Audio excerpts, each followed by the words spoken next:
Same old establishment nonsense. Everything that we do is opening up conversations that others are afraid to go at. Why are you illegally bringing people into Britain? That is our job. Our job is to get to the truth.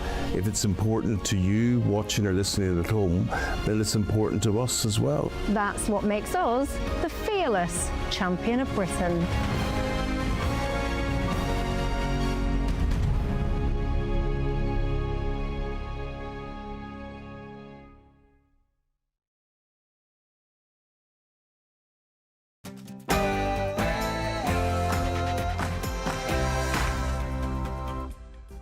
Hello there, it's 6 o'clock. I'm Michelle Dewberry and this is Dewbs & Co. Coming up tonight, the Minister of Stating the Obvious, our Home Secretary, has today said what you guys at home have known for donkey's years, and I quote, Britain has lost control of its borders and the failure to bring order to our borders is eroding trust not just in political leaders but in the credibility of the state itself. Right, so we finally got there in the end then. So what do we do about it? She's got some ideas, so let's take a look. And Chinagate has taken another significant twist today. Ian Duncan-Smith joins me to tell us why this matters. And one of the strangest things I have ever seen. Somebody who was born and bred here. I shouldn't have said that. That was a councillor apologising in a Scottish TV interview for saying that she was born and bred in the locality. She was referred to the police for, you guessed it, a hate crime. She also joins the show tonight. This world, ladies and gents, has gone mad.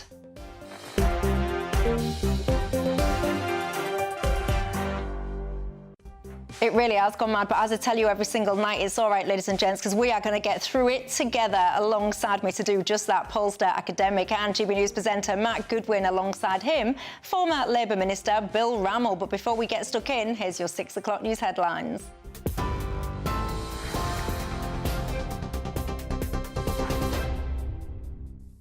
Michelle, thank you and good evening to you. The top story tonight at 6. The Prime Minister has said the government will go ahead and publish the witness statement it submitted in the collapsed China spy case.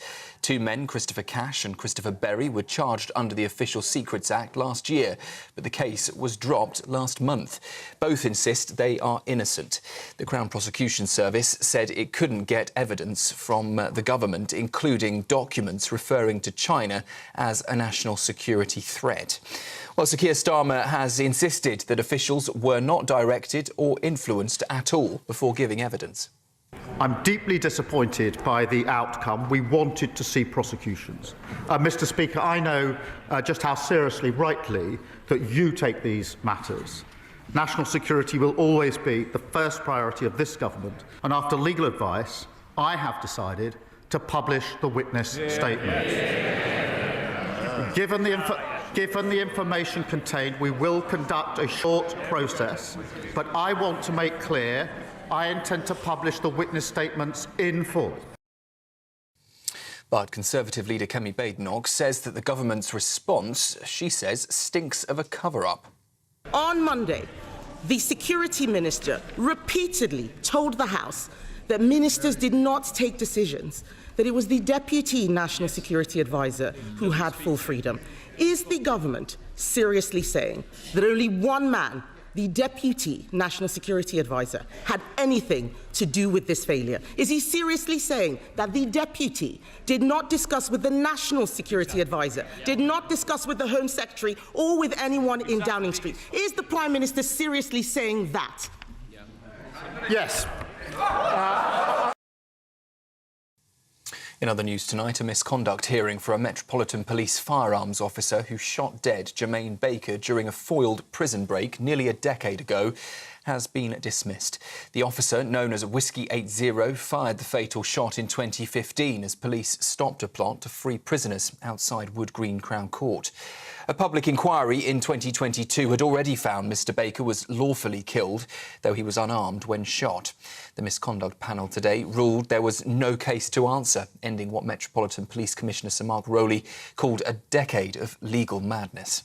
The system itself, the regulations which hold police to account, do not have the right balance. As I say, they're exploited too often by criminals and their legal teams to undermine police officers' confidence. and we need a system which looks fairly at split-second decisions taken by officers in the most difficult operational moments. A University of Oxford student has been arrested after being filmed allegedly chanting, quote, "put the Zios in the ground" at a pro-Palestinian march in London. The 20-year-old was detained on suspicion of inciting racial hatred following Saturday's Palestine Coalition protest. Footage appeared to show the man telling crowds that the chant had been, quote, "workshopped in Oxford." The University of Oxford has confirmed a student has been arrested and suspended, saying there is no place for hatred or anti-Semitism within its community. Police say the man remains in custody. Meanwhile, Israel has said one of the 4 bodies handed over by Hamas doesn't match any of the known hostages. The remains were retrieved by the Red Cross and handed to the IDF overnight, part of ongoing efforts to recover all 28 deceased captives. It follows the release of 20 living hostages after earlier Israel had tightened restrictions on aid into Gaza. The Red Cross also confirmed the return of 45 Palestinian bodies from Gaza yesterday. Meanwhile, in Washington, Donald Trump is warning Hamas could be forcibly disarmed if it refuses to surrender weapons.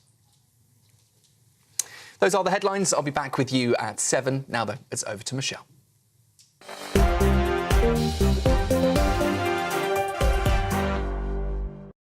Thank you very much for that, Sam. That thing there about that chanting, we workshopped it. I mean, I thought people that went to university, they're supposed to be like the creme de la creme, Britain's elite or something like that. Absolute pillocks. I would be so mortified if my child ever behaved like that, I can tell you that. Anyway, look, I am Michelle Dewberry. This is Dewbs & Co. with you till 7 o'clock tonight, alongside me, pollster, academic and GB News presenter Matt Goodwin and former Labour Minister Bill Rammell. Good evening to both of you. Good evening. Sumo wrestling, there's some events taking place. I shall not be putting you forward. What is that on your finger?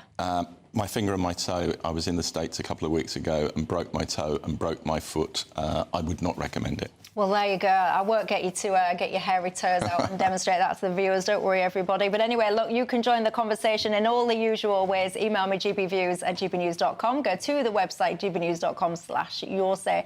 Of course, you can tweet or you can X me so much that we need to get stuck into tonight, ladies and gents. Do you remember that councillor in Scotland on a live TV interview? And she said she was born and bred, and then she panicked. She got referred to the police for a hate crime. She joins me later on in the programme. And we've just been talking about China in the bulletins. Ian Duncan-Smith will also join the programme to tell us why this all matters to you at home. Before I get stuck into all of that, though, I do just want to pause for a second and just take a moment just to reflect, because we've spoken about this man often on this programme, Sir David Amess. Of course, today marks 4 years since he was brutally murdered. You will all be familiar with that situation. His daughter, Katie, still devastated to this day, still asking for a public inquiry. She says the Labour government are letting her down. Bill Rammell, why is your government letting this family down?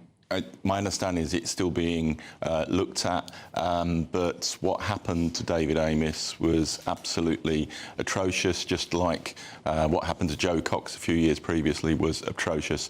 And we live in an age, and it is shocking, where members of Parliament doing their duties are actually at risk of murder, and it's utterly abhorrent. Well, we also live in an age at which the main threat facing politicians and lots of other people is Islamism, which nobody in Westminster appears willing to mention by name, including many of the statements about Sir David Amess over the last 24 hours. Extreme Islamist violence needs calling out. Absolutely. And is unacceptable. Absolutely. Yeah, it does. It really, really does. But look, of course, I mean, his family really are suffering very much today, and I hope that they somehow get the answers that they are so desperately craving, because right now it does feel that they are having a little bit of a blind ear turned towards them. Coming up also, something I want to talk to you, something that you guys know about at home, you've been shouting at your TV screens for goodness knows how long, is that this country has lost control of its borders. You don't say. Well, the Home Secretary, she is saying that actually as we speak.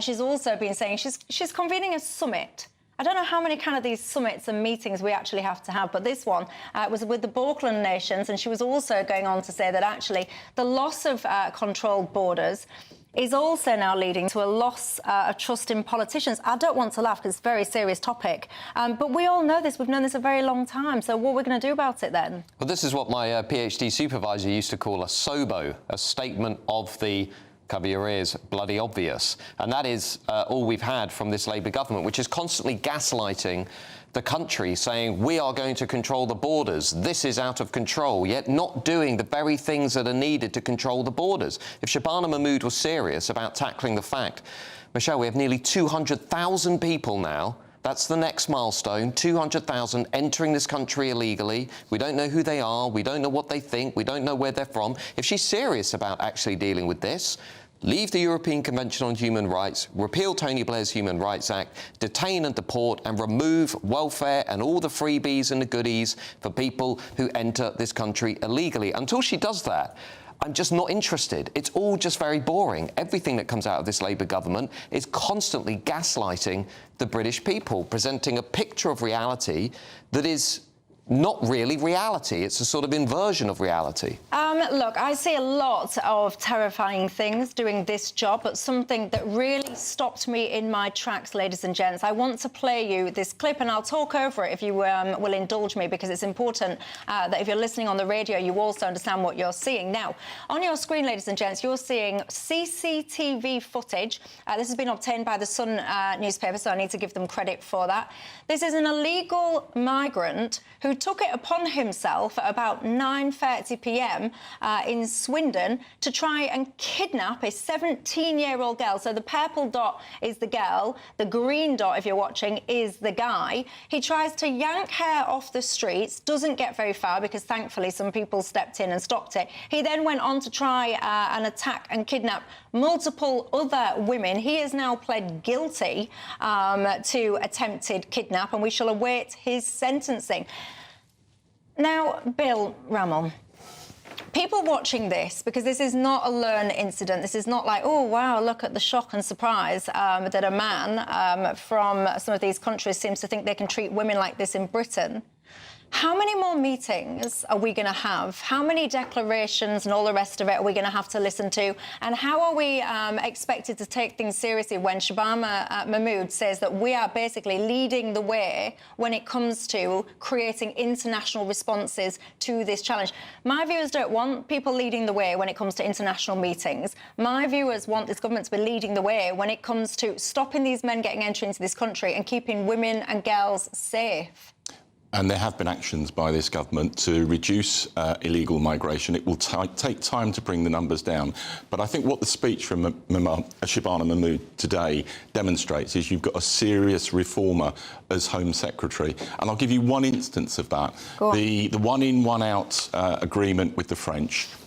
Immediately, there were attempts by the people being sent back, or attempt to send them back, to use the Modern Slavery Act. Within days, she had rewritten the guidance from the Home Office to stop that from happening so that they could be deported to France. She's a serious reformer.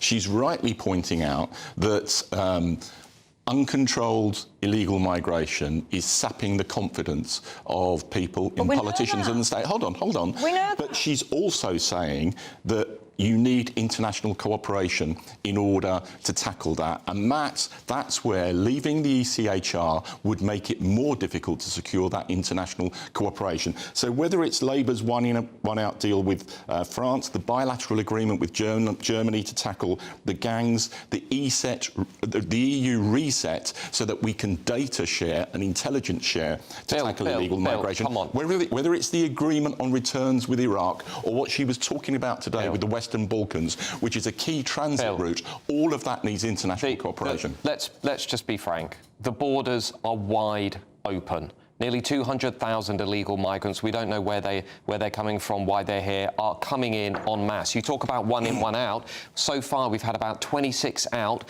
Last week alone, we had nearly 2,000 in. And it's a pilot scheme where the numbers will be ramped up. But the crisis is getting worse. And the worst bit about the left, you know, is all the ridiculous people a couple of weeks ago who wrote an open letter in The Guardian saying, if you talk about cases like this 17-year-old nearly being kidnapped, if you talk about cases like that, you are weaponising normalising sexual violence. It's absolutely sickening what's going on in this country, and we know what the Labour government is doing, the so-called party of the people, party of the working class. You're subjecting children, families, Jewish communities to constant harassment, violence, kidnap attempts, rape and sexual assault. It's not just this case. The 8-year-old girl that was raped by asylum seekers, the 12-year-old girl in Nuneaton, the girl in Stockport who was nearly kidnapped, the girl who was murdered when she was working at an asylum hotel, allegedly by an asylum seeker from Sudan who stabbed her with a screwdriver more than 20 times. This is beyond a national security issue. It's absolutely appalling that Labour are not actually dealing with the root cause of this, because everyone who's murdered by an illegal migrant, it's on Keir Starmer, it's on Shabana Mahmood, and it's on the Labour government. All of that and the Tories as well, by the way. is rhetoric and vitriol. What this government is anger, Bill. And I'm angry about the fact that we inherited a system that was in crisis, where the number of... You made it worse. No, we haven't made it worse. You've decriminalised illegal migration. No. What? The Rwanda Act? The illegal migration bill. No, You've decriminalised the illegal Rwanda Act migration. didn't return one person to Rwanda. We've had 26 already to France, and the numbers will ramp up, and that can become a real deterrent. But, Matt, you need international cooperation, and you're ignoring that fact. I just want out of the ECHR. Yeah, OK. So how are you going to get an agreement with Germany, who say that if you're not a member of the ECHR, you won't get their agreement to tackle the gangs? I don't care about Germany. I care about the British people. No, you don't care about the real world that we have to cope with. I care about the British people. I care about the British people, and I listen to you every single night, and I feel and I hear your fury. It will never cease to blow my mind, and perhaps some of yours as well, that we apparently cannot single-handedly, independently control our own border. This sentence, we need international cooperation. I can hear you shouting, hold on a minute, Michelle, we voted for Brexit, so we literally could be sovereign and Brexit independent. doesn't work. Well, hold on a minute, because then you're going to start talking to me about the Dublin Convention, and people start parroting that. Where thousands were returned. No, we took more. Bill, we took more than we put out. Through the Dublin Convention, in the latter years, we were a net recipient. So and migrants coming to this country knew they were at risk of return, because thousands were returned through the Dublin Convention. Anyway, what do you make to it, ladies and we like robust debate on Dewbs and Co. I hope you do at home. So much more we need to discuss. I'll see you after the break.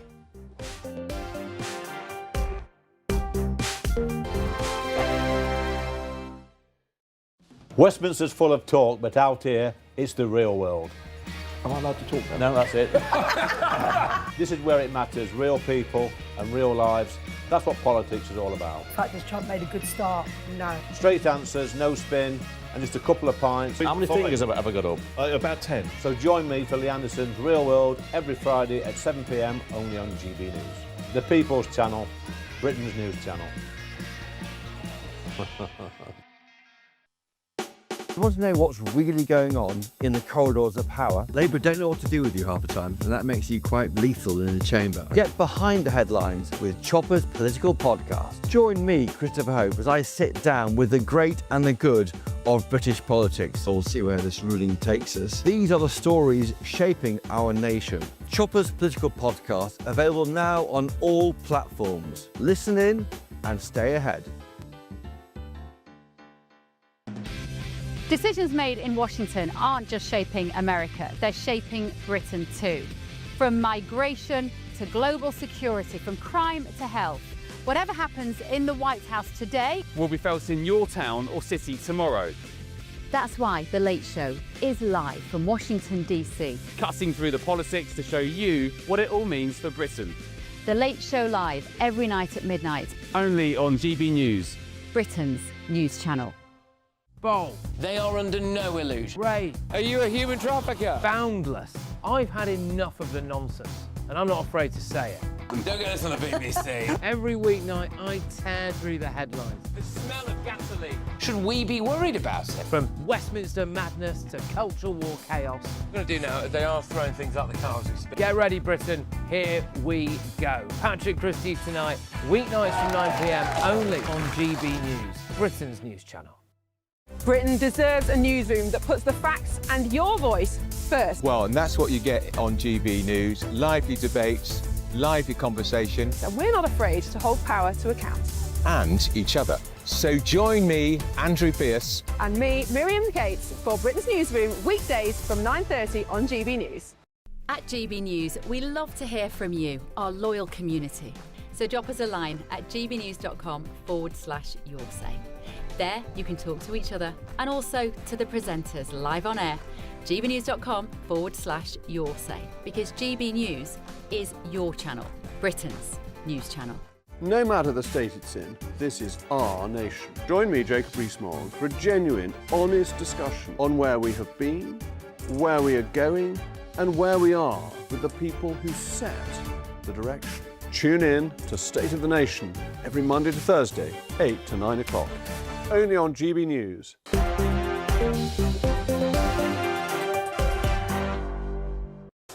Hello, everybody. Welcome back to Dewbs and Co. Susie says, Michelle, we already know that we've lost control of our borders. What we need, she says, is Donald Trump to sort out the UK. I've got to say, lots of people actually have a high regard for Donald Trump. Phil says, Michelle, we've all known for a long time we've lost control of the border. He says, the problem is, for years and years and years, many people have said that we've lost control, and all that's happened is that we have been classed as racist, he says. I hear you. Now, a massive mega poll has been announced today, and what it's shown, people are getting very excited about this, depending on where you sit, that Nigel Farage would be set for the biggest Commons majority in modern political history. The Tories would be reduced, apparently, to just 7 MPs. Reform UK would be on course to win 5 seats. That is a lot. Labour would be down to 73. You're a pollster. Talk me through this. Well, this is showing a seismic shift in British politics, essentially Reform taking a new high of 36% of the vote. This is what happens when the Labour government and Keir Starmer call millions of people in the country racist for caring about their borders and mass immigration. And this is what happens when the Tories and Kemi Badenoch continue to flop. Now, remember, Westminster, for much of the last week, has been working overtime. In fact, for much of the last 2 weeks, they've been saying Nigel Farage's plan on reforming legal migration, on scrapping the Boris wave, would be unpopular in the country. And then Labour said, actually, Reform is a racist party and it was a far-right political movement. What this poll is showing, since all of that nonsense came out in British politics, is the British people are not having any of it. They're going to hand Reform this big majority. They're going to convert most of the Labour red wall into seats for Reform. They're going to hand Nigel Farage dozens of seats down the coastal areas that have been ignored and neglected for decades.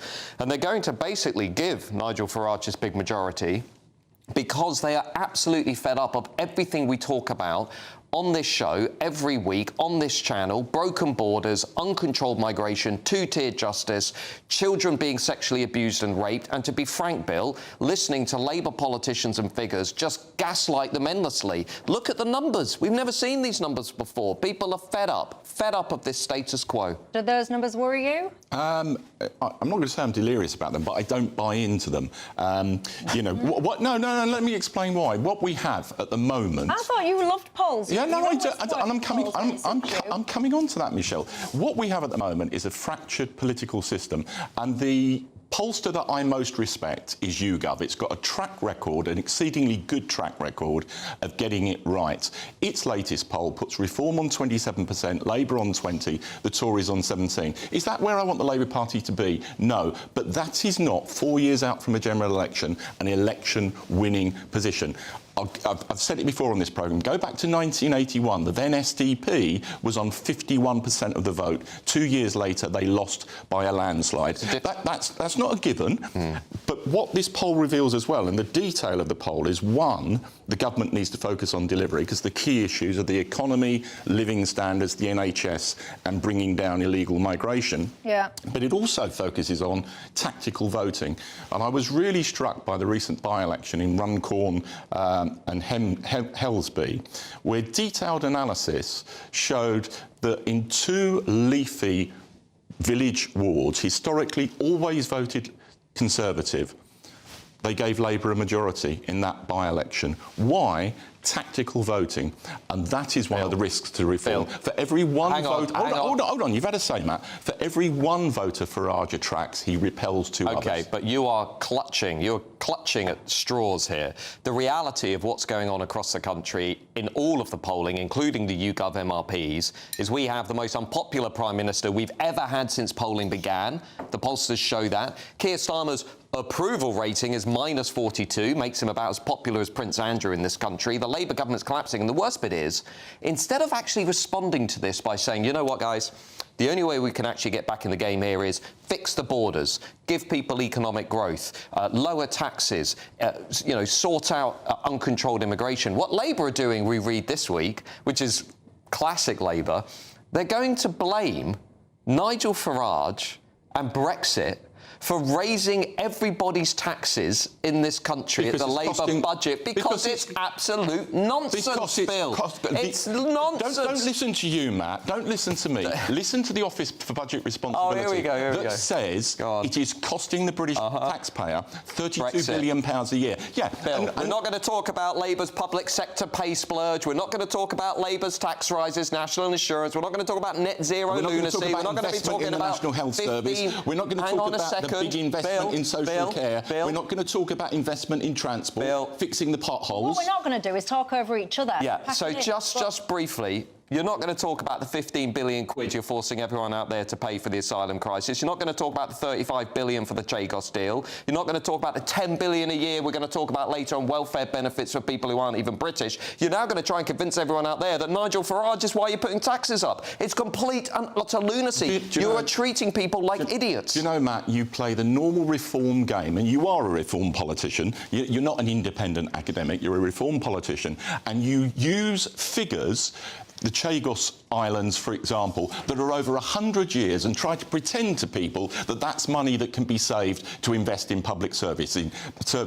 It is dishonest and misleading. Bill Ronald, don't be upset. The Chagos deal was something that we voluntarily decided to pay someone to take off us, because but we wanted to protect the military base in Diego Garcia. And I'm the person on this panel with the most experience of the Chagos Islands. I was the Foreign Office Minister for the Chagos Islands. I know what was at risk. Good. And the government, rightly protected our base.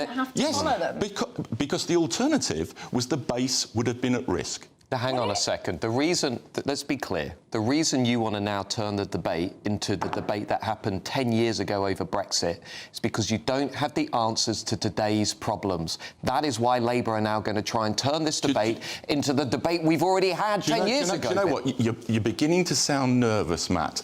Nervous? Have you seen the polls? Farage has no track record, except the single biggest thing he's responsible for is Brexit. And you were talking about opinion polls. Look at the polling evidence. By 55% to 31%, British people reject Brexit. What? Because they know they were sold lies and misleading nonsense. Look, just very briefly, if the strategy is going to be, we're going to talk about Brexit, we're going to call everybody racist, we're going to call them far-right, we're going to blame everything on Nigel Farage, you guys might suffer the same fate as the Tories. You said that Labour has said, and Keir has said, it is racist to want to control our borders and tackle immigration. Absolutely. That is categorically not true. He stood at Labour's conference and he basically called everyone that votes for reform racist. That's not true. And 6 months before he said, if we wanted an inquiry into the rape gangs, you're jumping on the far-right bandwagon. Produce me the evidence that that's what Keir said at the conference. Right. You know it's not. Did he say that the reform's policies was racist?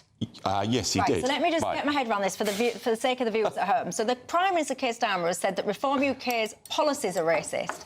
But then are you telling me he doesn't, therefore, by extension, think the people that vote for said racist policies are racist, or that the people that devised said racist policies are racist? No. That's a little bit of a stretch. No, and he's explicitly said that he doesn't believe people who are saying they're going to support reform are racist. It's a protest vote. It's the kind of protest vote that we've seen in the past. Oh, Bill. But, you know, for example, Farage and Reform saying that they will end indefinite leave to remain. Great policy. For existing people who've come here legally, that is a racist policy. Well, then the Labour Party is racist.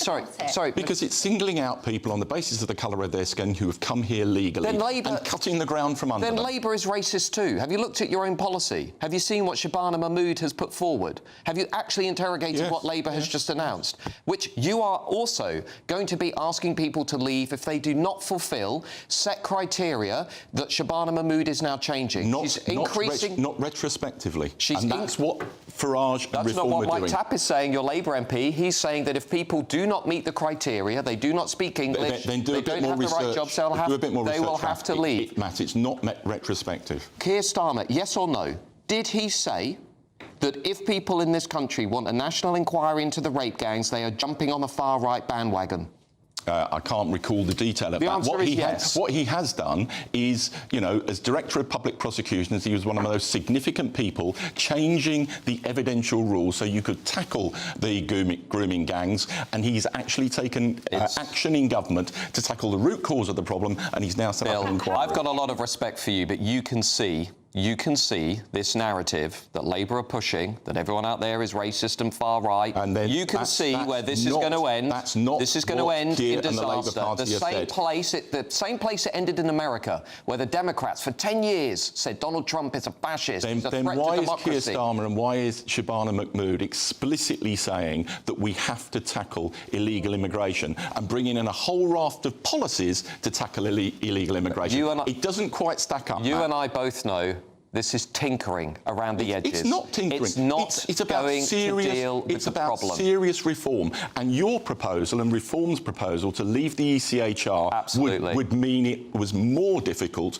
to actually secure changes to tackle illegal immigration. No, I've just been in Europe last week. I've been in Paris, Strasbourg, European Parliament, meeting serious politicians. Let me just say, everybody in Europe, from Germany to the Netherlands to Sweden, they are all talking about how to fundamentally overhaul the post-1945 asylum and human rights legislation and reform because they know... And that's what this government is proposing. They're not proposing to leave it. Because they know people out there are sick and tired of having foreign criminals, rapists, murderers and illegal migrants use Article 3 and Article 8 of the ECHR to stay in this country, which empowers activist lawyers using our money to help people who break our laws. They are sick of it, as am I. Reform of Article 3 and reform of Article 8, this government is already pursuing. We're also at the forefront of moves across Europe to reform the ECHR, but no serious party and no serious politician is proposing to leave the ECHR. Two are. Which you the are. Reform Party is advocating and the Conservative Party is advocating. Whether people out there would ever trust the Conservative Party again is up to them. A minority of two across the whole of Europe. It's not credible. A minority of two. They happen to be two of the largest political parties in our system. We could join Canada, Australia, America, much of the Commonwealth, much of the Anglosphere in not being part of the ECHR, which Winston Churchill and Clement Attlee explicitly said they didn't want to be a part of it if it overrode UK laws, which it is doing. And Churchill, as you know, was one of the biggest advocates for the ECHR. So long as it didn't undermine UK and it was laws. British judges who actually established it. Oh, Bill, Winston Churchill, he'd be turning in his grave and burning himself with his cigar right now if he could see the state of the way that everything's become. Patricia, one of my viewers, GB News member, actually, thank you, Patricia. She's got in touch and said, will you tell Bill to pack it in, saying that Reform voters are doing it for a protest vote. We are not.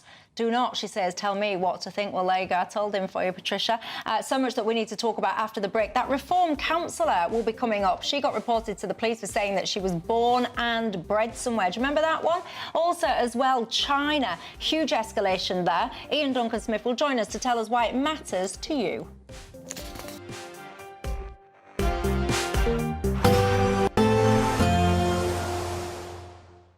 Ready to soak up that holiday sunshine? Won't we need some cover? No worries. All sorted. All Clear Travel Insurance sponsors GB News Travel Destinations Forecast. If you are searching for some holiday sunshine, I can recommend Portugal as one of the warmer and sunnier spots on Thursday. Drier in the Balearics following a wet start to the week, but the rain that has affected parts of Spain and the Balearics now moving through Sardinia, affecting parts of southern Italy into Greece as well. So very lively thunderstorms and some large rainfall amounts. Still some showers across Spain, otherwise mostly fine for Portugal. And the wet weather in Greece becomes more widespread into Croatia and Greece later on. All Clear Travel Insurance sponsors GB News Travel Destinations Forecast. Hello again and welcome to the latest update from the Met Office for GB News.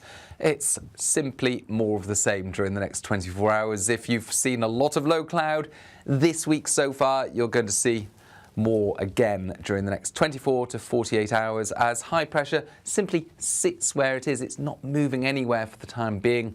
And within that high pressure, we've got a lot of trapped low cloud, unable to break up, unable to shift. So it's just going to sit in the same places. A few exceptions, however. It is being broken up over some of the more rugged terrain, so parts of West Wales into the southwest, and more especially parts of Northern England and Scotland seeing a few cloud breaks overnight. When we get that, it will be a chilly start to the day, temperatures dipping to 3, 4, 5 Celsius across, say, sheltered parts of the Grampians, where we've got those clear skies overnight. Northern Scotland, at least the far north, especially Orkney, seeing some light showers from the word go, 1 or 2 showers just fringing upon the Western Isles as well. Otherwise, it's a dry start for most, but we do have these showers to mention as well for East Anglia and Kent. But inland, plenty of fine weather, settled, yes, under that area of high pressure, but that low cloud still with us throughout the day in most places. But like I say, there are a few exceptions. Western fringes, as well as parts of central Scotland, likely to see the best of any brighter spells through Thursday afternoon. Temperatures very similar to the last few days, 13 to 16 Celsius. Friday morning, more of the same once again, with a few light showers for the north of Scotland, 1 or 2 into East Anglia and the south of England. Perhaps the cloud developing more holes in the south towards the end of the afternoon. And actually, Saturday's looking marginally brighter. Still a lot of cloud, but perhaps a better chance of some sunshine. That is before more unsettled weather returns on Sunday. Crash Law 24 sponsors GB News Traffic and Travel Report. Good evening, this is the latest AI travel news from gbnews.com. On the M9 westbound near Keir roundabout, a broken down vehicle causes restrictions. The M4 eastbound between Pencode and Corriton is congested. In Rochdale, the M62 eastbound at junction 19 has a broken down vehicle closing one lane. In Hertfordshire, a collision between junctions 3 and 4 on the A1M northbound closes one lane. An accident on the M25 anti-clockwise between junction 7 and 6 in Surrey involves a vehicle leaving the carriageway. The M5 northbound entry slip at junction 30 in Devon is closed, and on the trains, Cross Country reports disruption between Birmingham New Street and Derby. For more travel news, go to gbnews.com. Crash Law 24 sponsors GB News Traffic and Travel Report.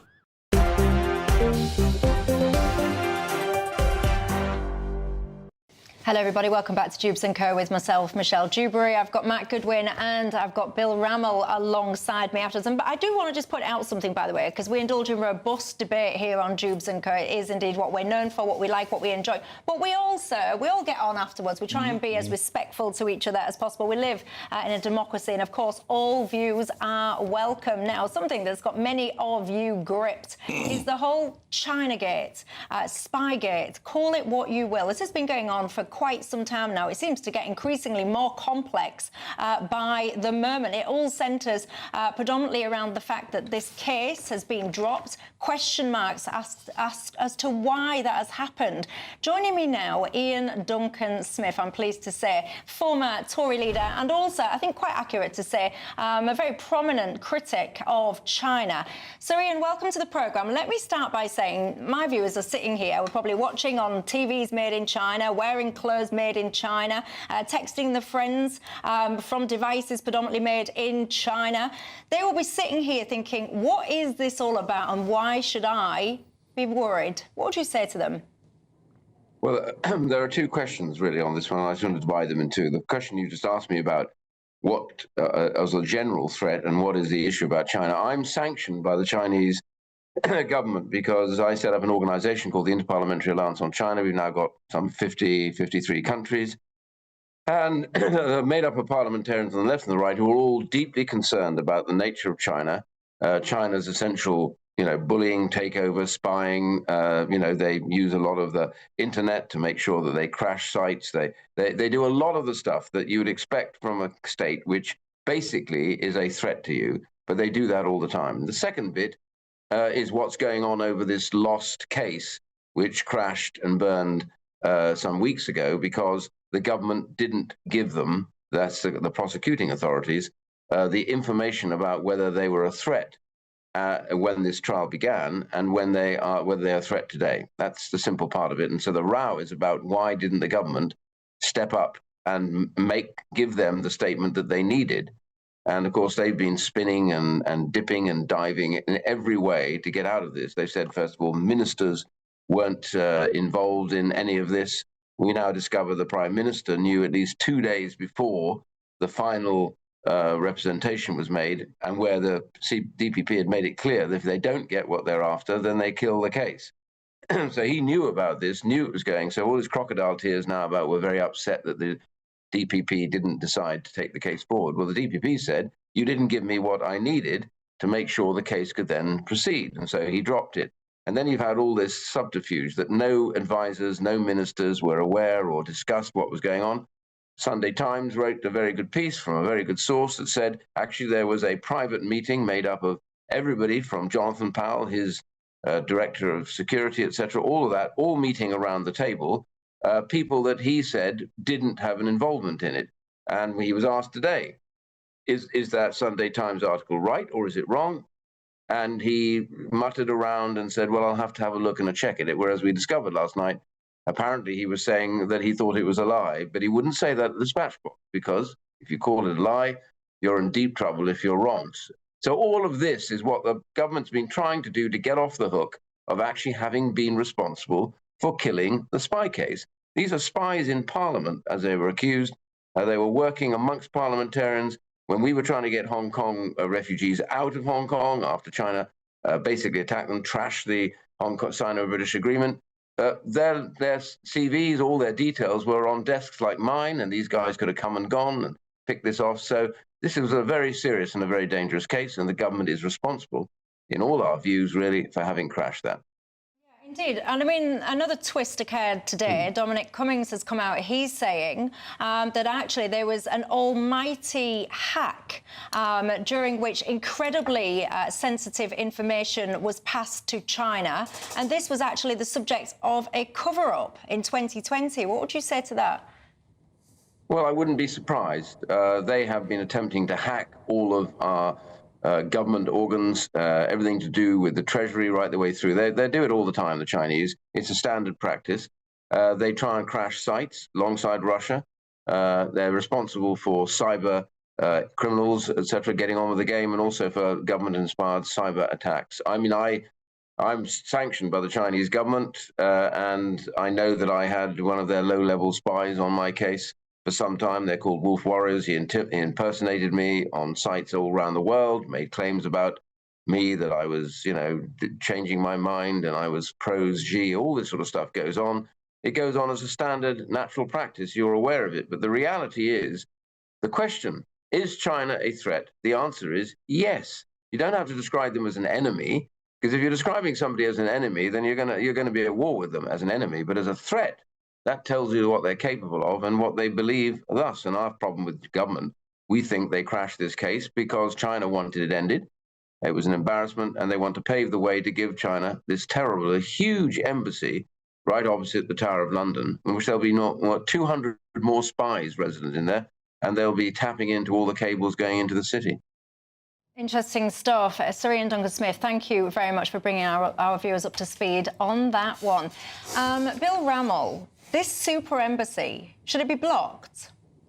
I think there are grounds on which it should be blocked, but that's going to be, ministers act in a quasi-judicial capacity, and they're going to have to look at the case that's put forward. But look, in terms of what Ian Duncan-Smith has said, I respect his views on China, and I need no persuading of the nefarious threat that China does present. As a Foreign Office Minister, I had my briefing pack stolen by officials on the way into a meeting with the Chinese Foreign Minister in about 2004. But anyone who dispassionately watched Prime Minister's questions today would have concluded that it's the Tories who've got questions to answer over this, not this present government. The Prime Minister made it very clear, rightly so, that no minister or special advisor, and that includes Jonathan Powell, was in any way involved in the delivery of the evidence to the CPS. It was a civil servant, and on the basis of that evidence, the CPS collapsed the case. And that civil servant was relying on the position of the Conservative government between 21 and 23 when these offences took place. And Keir was quoting at PMQ the way that the then government's review of its relationship with China went out of its way not to describe China as a foe. He then produced quotes from both James Cleverly when he was Foreign Secretary and Kemi Badenoch when she was Trade Secretary, essentially saying the same thing. And that's what the civil servant had to rely on in delivering its evidence, and that's why the case collapsed. Well, we shall see how much weight some of that stuff carries, because, of course, some of this evidence will be released. The Tories, they're pushing for even more. They want minutes to be released of some of these meetings and so on. I can tell you, we have not yet seen the last of this scandal. What do you think to it? I was about to bring you in, Matt, but quite frankly, I need to go to a break because I desperately want to get to this Reform councillor who had herself reported to the police for a hate crime for saying that she was born and bred somewhere. I've also got to tell you as well that we did reach out to the Cabinet Office for a response for those Dominic Cummings claims. Anyway, that Reform councillor after the break.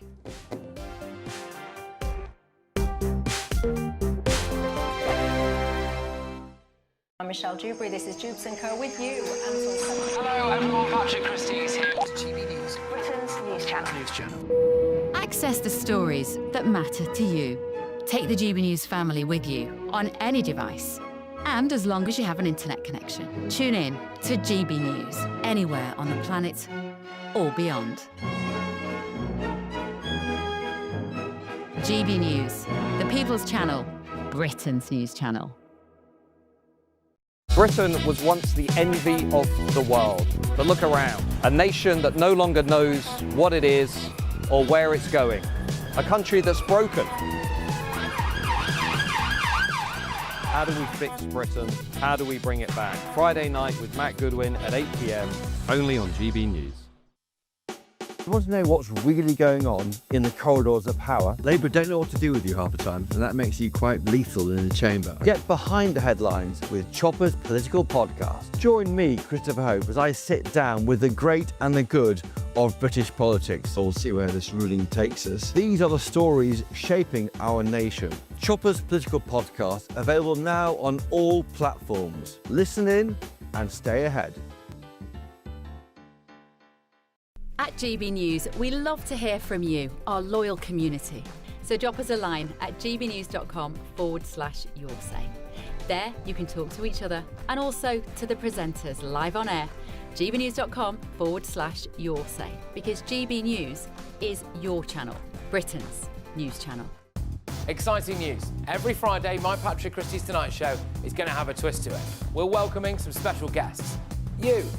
That's right, on Fridays I'm going to be doing my show in front of a live studio audience, because this show is about you and what you have to say. It's going to be the same big debates, same big topics, same big opinions, but every Friday night at 9 p.m. you are invited to come on down to Patrick Christie's Tonight to be a part of the action.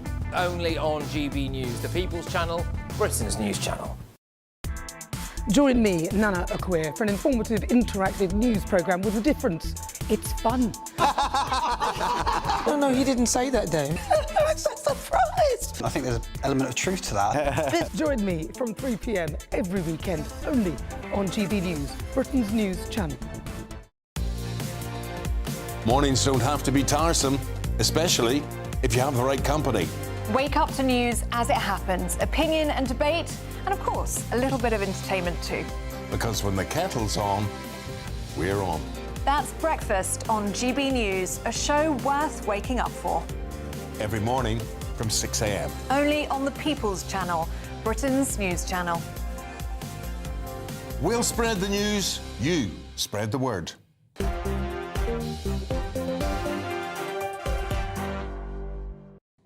Hello everybody, Michelle Dewberry, Dewbs & Co alongside me, Matt Goodwin and Bill Rammell. Welcome back everybody.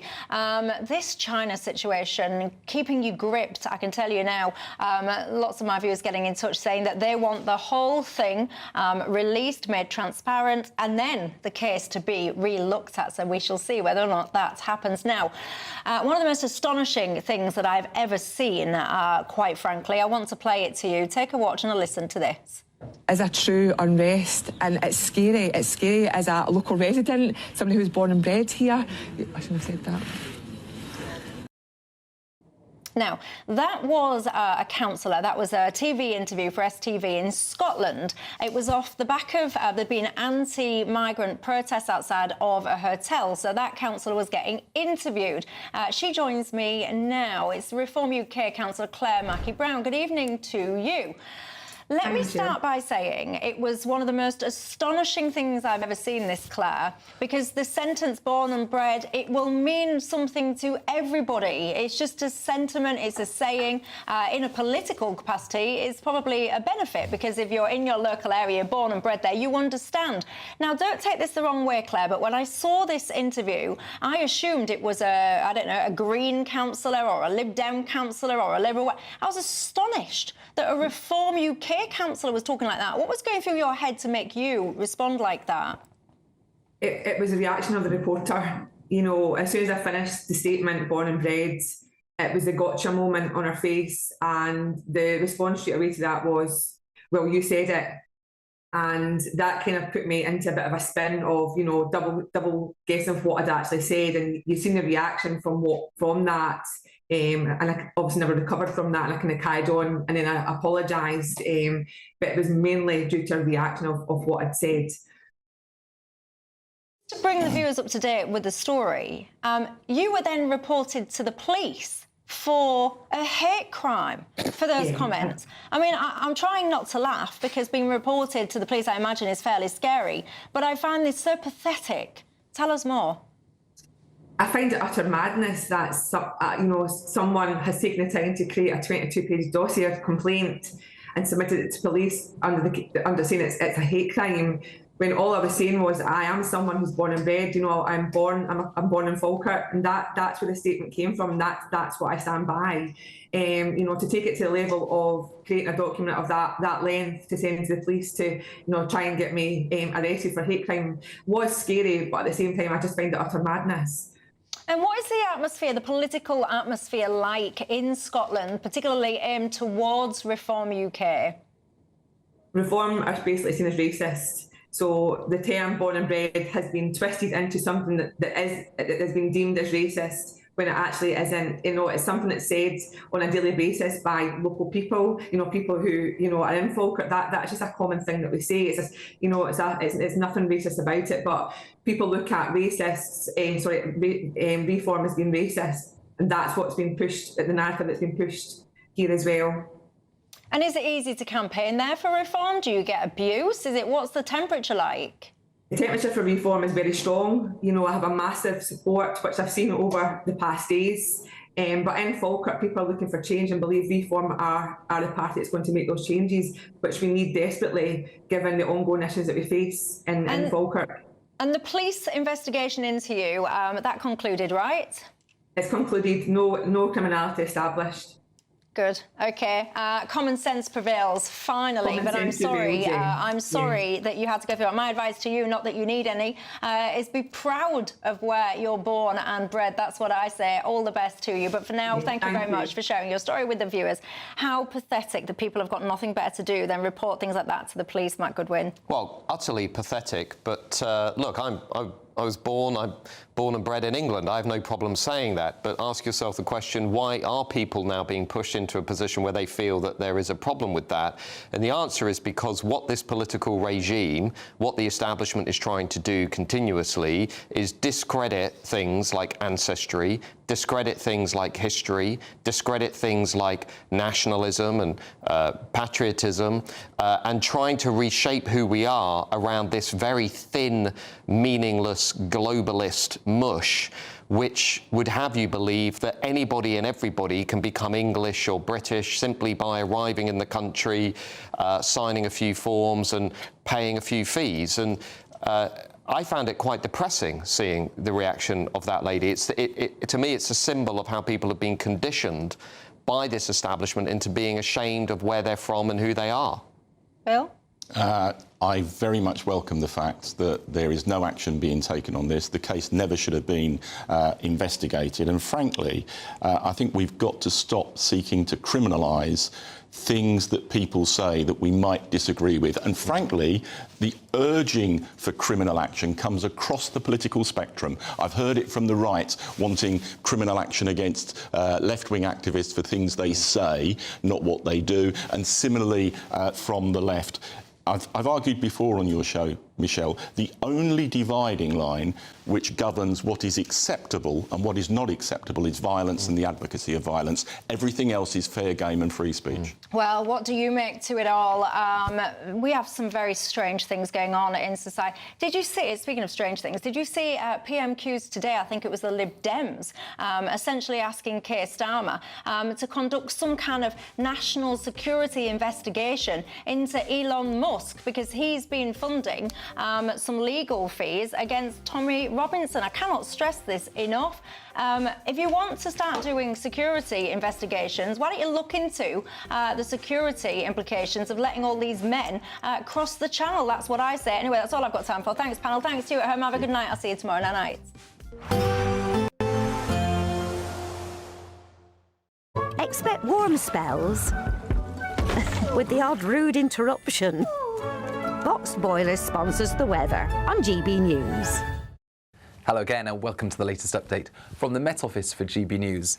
It's simply more of the same during the next 24 hours. If you've seen a lot of low cloud this week so far, you're going to see more again during the next 24 to 48 hours as high pressure simply sits where it is. It's not moving anywhere for the time being. And within that high pressure, we've got a lot of trapped low cloud, unable to break up, unable to shift. So it's just going to sit in the same places. A few exceptions, however. It is being broken up over some of the more rugged terrain, so parts of West Wales into the southwest, and more especially parts of Northern England and Scotland, seeing a few cloud breaks overnight. When we get that, it will be a chilly start to the day. Temperatures dipping to 3, 4, 5 Celsius across, say, sheltered parts of the Grampians, where we've got those clear skies overnight. Northern Scotland, at least the far north, especially Orkney, seeing some light showers from the word go, 1 or 2 showers just fringing upon the Western Isles as well. Otherwise, it's a dry start for most, but we do have these showers to mention as well for East Anglia and Kent. But inland, plenty of fine weather, settled, yes, under that area of high pressure, but that low cloud still with us throughout the day in most places. But like I say, there are a few exceptions. Western fringes, as well as parts of central Scotland, likely to see the best of any brighter spells through Thursday afternoon. Temperatures very similar to the last few days, 13 to 16 Celsius. Friday morning, more of the same once again, with a few light showers for the north of Scotland, 1 or 2 into East Anglia and the south of England. Perhaps the cloud developing more holes in the south towards the end of the afternoon. And actually, Saturday's looking marginally brighter. Still a lot of cloud, but perhaps a better chance of some sunshine. That is before more unsettled weather returns. Expect warm spells with the odd rude interruption. Boxed Boilers sponsors the weather on GB News.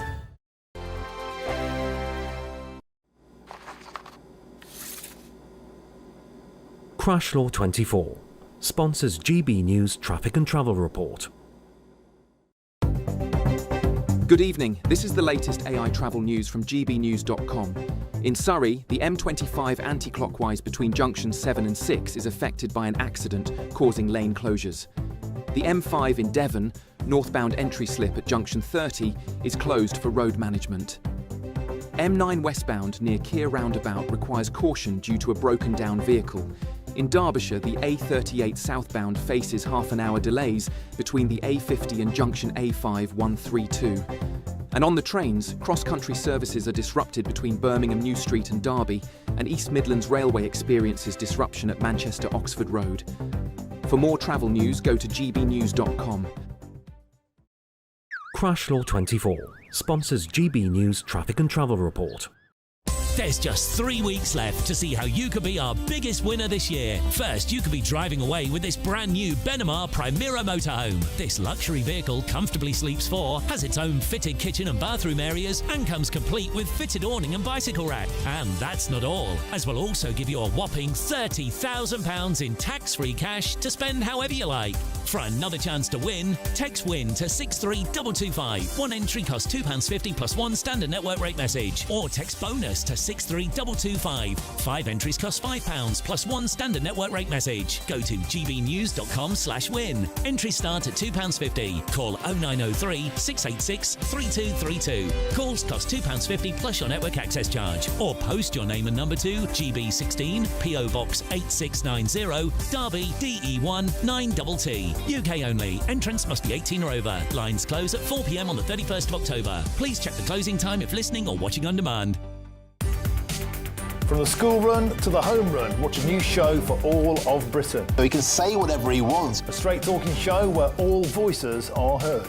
And, you know, when are we going to stop talking about smashing the gangs and actually do it? With the stories that matter from every part of our country. There's a bit of a crash landing there for your Chancellor. Bold, fearless and standing up for you. That's me, Martin Dewbs, 3 p.m. till 6 p.m, weekdays, here only on GB News. The People's Channel, Britain's news channel. Westminster's full of talk, but out here, it's the real world. Am I allowed to talk now? No, that's it. This is where it matters, real people and real lives. That's what politics is all about. The fact has Trump made a good start? No. Straight answers, no spin, and just a couple of pints. How many fingers have I got up? About 10. So join me for Lee Anderson's Real World every Friday at 7 p.m, only on GB News. The People's Channel, Britain's news channel.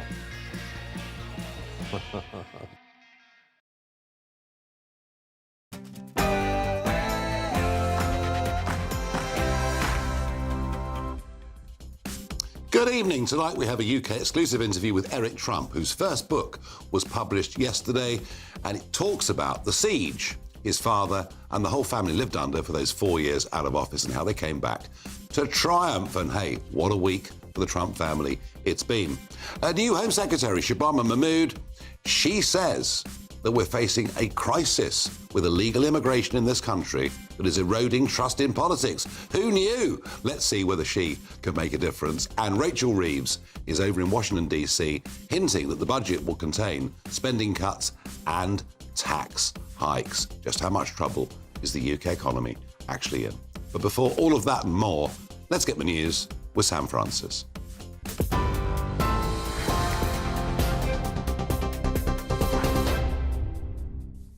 Nigel, thank you, and good evening to you. Just after 7 o'clock. Well, breaking tonight, Hamas has said it will hand over the bodies of 2 more hostages to Israel tonight. That's at 10 o'clock local time.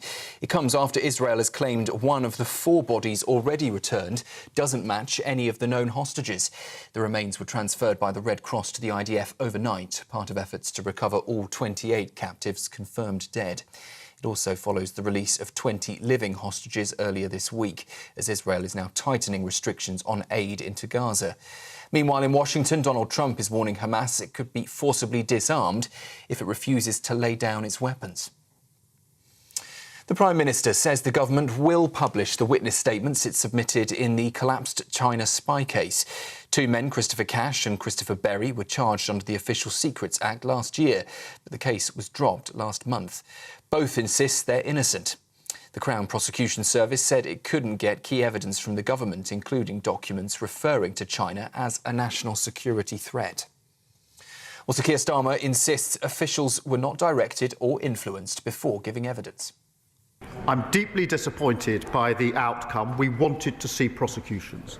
Mr. Speaker, I know just how seriously, rightly, that you take these matters. National security will always be the first priority of this government, and after legal advice, I have decided to publish the witness statement. Given the information contained, we will conduct a short process, but I want to make clear I intend to publish the witness statements in full. Responding to those comments in the Commons, though, the Conservative leader Kemi Badenoch said earlier that the government's response stinks of a cover-up. On Monday, the Security Minister repeatedly told the House that ministers did not take decisions, that it was the Deputy National Security Advisor who had full freedom. Is the government seriously saying that only one man, the Deputy National Security Advisor, had anything to do with this failure? Is he seriously saying that the Deputy did not discuss with the National Security Advisor, did not discuss with the Home Secretary or with anyone in Downing Street? Is the Prime Minister seriously saying that? Yes. In other news, a misconduct hearing for a Metropolitan Police firearms officer who shot dead Jermaine Baker during a foiled prison break nearly a decade ago has been dismissed today.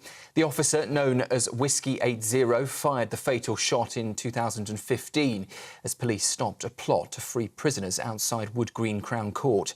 A public inquiry in 2022 had already found Mr Baker was lawfully killed, though he was unarmed when shot. The misconduct panel today ruled there was no case to answer, ending what the Met Police Commissioner Sir Mark Rowley called a decade of legal madness. The system itself, the regulations which hold police to account, do not